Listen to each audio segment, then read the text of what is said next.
kita memfokuskan kepada perilakunya, bukan melabel anak itu sebagai anak yang biasanya dengan label-label negatif.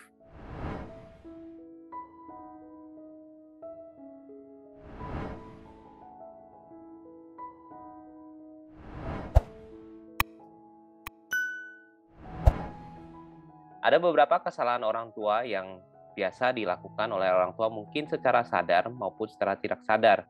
Biasanya sih memang secara tidak sadar. Salah satunya adalah kegagalan orang tua untuk membedakan antara permasalahan dengan anaknya itu sendiri. Maksudnya gimana? Maksudnya adalah orang tua pada saat menghadapi masalah yang dikerjakan oleh anak cenderung melihat masalah itu sebagai perilaku atau mungkin dasar dari anak itu sendiri. Sehingga anak dicap anak malas, anak nakal, anak bodoh. Tetapi yang dilihat bukanlah perilakunya. Apabila anak diminta melakukan sesuatu dan anak tidak melakukannya, yang kita perlu fokuskan sebenarnya adalah perilakunya.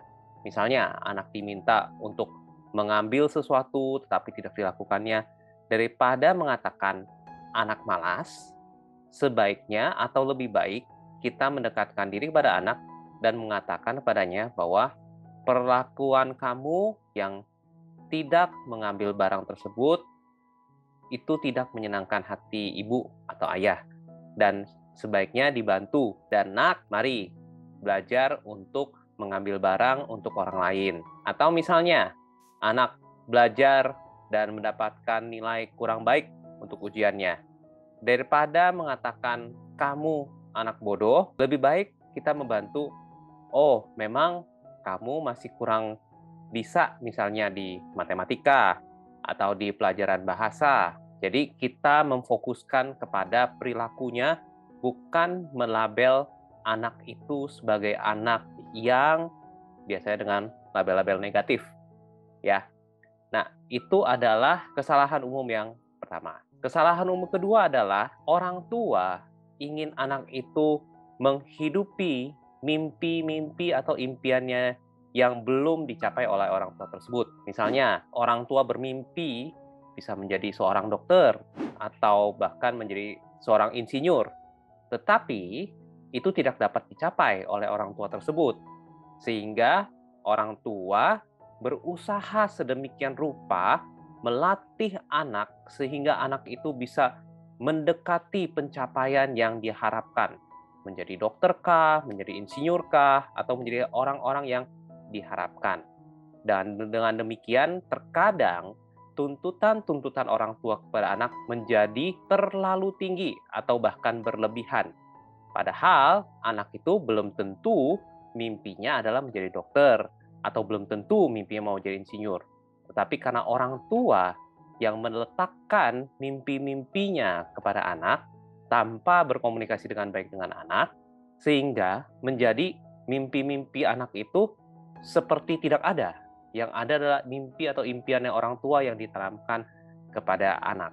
Nah, sebaiknya orang tua melakukan komunikasi, diskusi, observasi kepada anak-anak dan melihat apa yang menjadi kekuatan, apa yang menjadi kehebatan dari anak sehingga anak bisa mewujudkan impiannya. Untuk anak yang berusia masih kecil bisa dilakukan observasi terlebih dahulu, tapi untuk anak-anak yang sudah lebih dewasa, remaja, boleh diajak berdiskusi dan mencari tahu apa yang menjadi kesukaan dia, kekuatan dia, dan bukanlah mimpi atau impian orang tua yang tidak tercapai pada zaman dulu dan diterapkan atau dipaksakan kepada anak. Untuk kesalahan atau mungkin kebiasaan yang ketiga adalah orang tua menganggap menjadi orang tua atau mengasuh anak itu adalah sesuatu yang natural, sesuatu yang alamiah.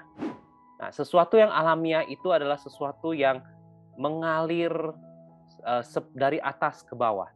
Dalam hal ini, untuk pengasuhan anak, berarti sesuatu yang natural itu adalah sesuatu yang bukan membangun, tetapi malah menjadi menjatuhkan. Nah, dan biasanya yang terjadi adalah yang natural atau yang alami adalah kita mengasuh anak sesuai dengan bagaimana orang tua kita mengasuh. Apabila pengasuhan dari kakek nenek kepada kita kakek nenek anak kita kepada kita itu menjadi pola asuh yang baik, kita akan menerapkan hal-hal yang baik pula. Tetapi perlu diingat, orang tua kita, kakek nenek anak kita, juga mengasuh dari pengasuhan yang diterapkan biasanya didapat dari ayah, ibunya mereka. Sehingga penerapan pola asuh ini mungkin sudah berjalan ratusan tahun sebelum anak kita ada, yang mungkin sudah tidak cocok lagi. Dan mungkin mereka tidak belajar untuk menjadi orang tua yang lebih baik.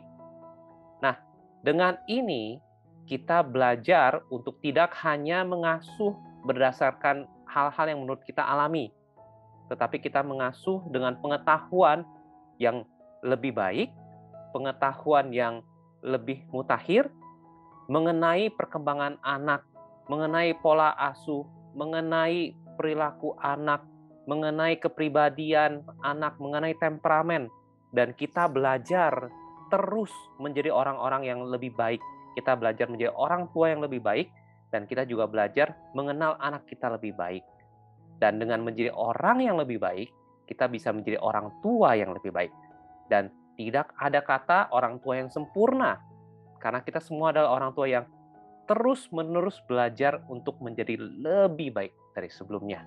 Dengan begitu, kita akan menjadi orang tua yang sempurna di hadapan anak. Semoga video ini dapat berguna untuk TB Parents kalian untuk bisa menjadi orang tua yang lebih baik. Semangat!